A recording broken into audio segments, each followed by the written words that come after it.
वंदे किसान. आज भारताचा 2025 ते 2026 वर्षाकरिता अर्थसंकल्प सादर झाला.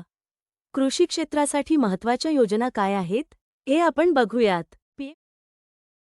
पीएम कृषी धनधान्य योजना. आर्थिकदृष्ट्या मागास असलेल्या शेतकऱ्यांकरिता पंतप्रधान धनधान्य योजना 100 जिल्ह्यात राबवून 1.7 कोटी शेतकऱ्यांना लाभ देण्यात येईल. यामध्ये उत्पादकता वाढवणे, विविध पिकांची लागवड, शाश्वत शेती पद्धती, तालुका पातळीवर काढणी पश्चात सुविधा, सिंचन सुविधेत वाढ, दीर्घ व अल्प मुदतीचं कर्ज उपलब्ध करून देण्यात येणार आहे. किसान क्रेडिट कार्ड. किसान क्रेडिट कार्डची मर्यादा 3 लाखांवरून 5 लाखांपर्यंत वाढवण्यात आली आहे. देशाला कडधान्य उत्पादनात आत्मनिर्भर करण्यासाठी अर्थसंकल्पात तब्बल 1000 कोटी रुपयांची तरतूद करण्यात आली आहे. त्यासाठी पुढील 6 वर्षे कडधान्य मिशन राबवले जाणार असून प्रामुख्याने तूर, उडीद आणि मसूरची खरेदी पुढील 4 वर्ष खरेदी शेतकऱ्यांकडून करण्यात येईल.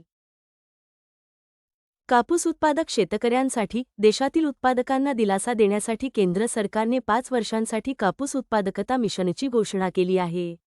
यातून शेतकऱ्यांना उत्पादन वाढीसाठी अद्ययावत तंत्रज्ञान पुरवले जाणार आहे. तसेच अतिरिक्त लांब धागाचे वाण शेतकऱ्यांना उपलब्ध करून देण्यात येणार आहे. शेतकऱ्यांकरिता जाहीर झालेल्या या 4 योजना तुम्हाला कशा वाटल्या आम्हाला नक्की कमेंट करून कळवा. धन्यवाद.